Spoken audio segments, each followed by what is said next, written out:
মাগরিবের নামাজে পড়ে ছোট্ট এই দোয়াটি যদি আপনি 7 বার পাঠ করতে পারেন, নবীজি বলেন 70টি বিপদ থেকে তাকে মুক্তি দেওয়া হবে। এবং এই 70টি বিপদের মধ্যে সবচেয়ে ছোট্ট বিপদ হলো তার দারিদ্রতা।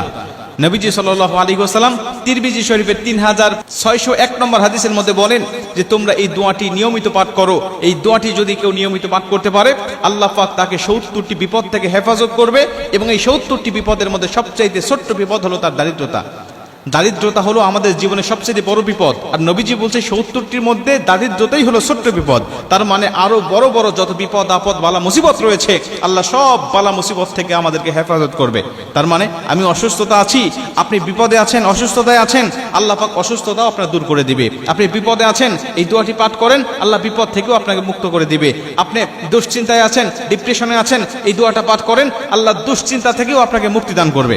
যত বিপদ আছে মানুষের শরীরে, মানুষের জীবনে, 70টি বিপদ, এমন বড় বড় বিপদ থেকে আল্লাহ পাক আপনাকে হেফাজত করবে।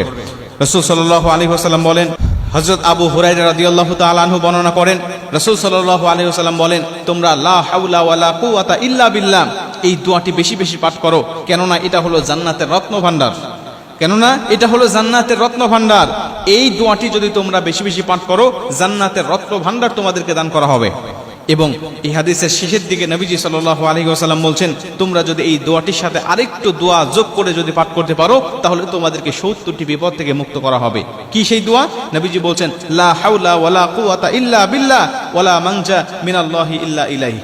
এই দোয়াটি আপনি পাঠ করবেন, খুশি যখন মনে হবে তখন পাঠ করবেন। বিশেষ করে মাগরিবের নামাজের পরে আপনি 7 বার এই দোয়াটি পাঠ করবেন, একনিষ্ঠতা নিয়ে, আল্লাহর উপরে তাওয়াক্কুল রেখে। ওয়া ইয়াতাওয়াক্কালু আলাল্লাহি ফাহুয়া হাসবুহ। আল্লাহর উপরে পরিপূর্ণ তাওয়াক্কুল রেখে যখন আপনি আমলগুলো করবেন, আল্লাহ পাক অবশ্যই আপনাকে বিপদ আপদ বালা মুসিবত থেকে সম্পূর্ণ হেফাজত করবে।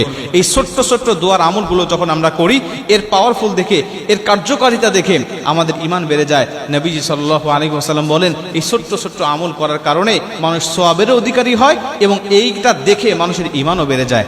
আমরা এই ওজিফাগুলো, এই ছোট্ট ছোট্ট দোয়াগুলো আমরা নিয়মিত করার চেষ্টা করব ইনশাআল্লাহ। দেখবেন যে আপনার জীবনটাও সুখময় শান্তি হয়ে গেছে, দুনিয়ার জীবনটাও সুখময় শান্তিময় হয়ে গেছে। দুনিয়া থেকে বিদায় নিয়ে চলে যাবেন, আল্লাহ পরকালের জীবনটাকেও আপনাকে সুখময় শান্তিময় করে দিবে। এজন্য আমি বলবো, এই দোয়াটি জান্নাতের রত্ন ভান্ডার হিসাবে নবীজি যেহেতু আখ্যা দিয়েছেন, আমাদেরকে বলে দিয়েছেন, অতএব এই দোয়াটা আমরা কেউ ছাড়বো না। লা হাওলা ওয়ালা কুওয়াতা ইল্লা বিল্লাহ, এটা তো পাঠ করবি সব সময়। বিশেষ করে মাগরিবের পরে, ফজরের নামাজের পরে আমরা এর সাথে আরেকটু যোগ করে লা হাওলা ওয়ালা কুওয়াতা ইল্লা বিল্লাহ ওয়ালা মানজা মিনাল্লাহি ইল্লা ইলাইহি, এই দোয়াটা আমরা পরিপূর্ণভাবে পাঠ করব ইনশাআল্লাহ। আশা করা যায় আল্লাহ পাক আমাদের সমস্ত বিপদ আপদ বালা মুসিবত থেকে সম্পূর্ণ হেফাজত করে ফেলবেন।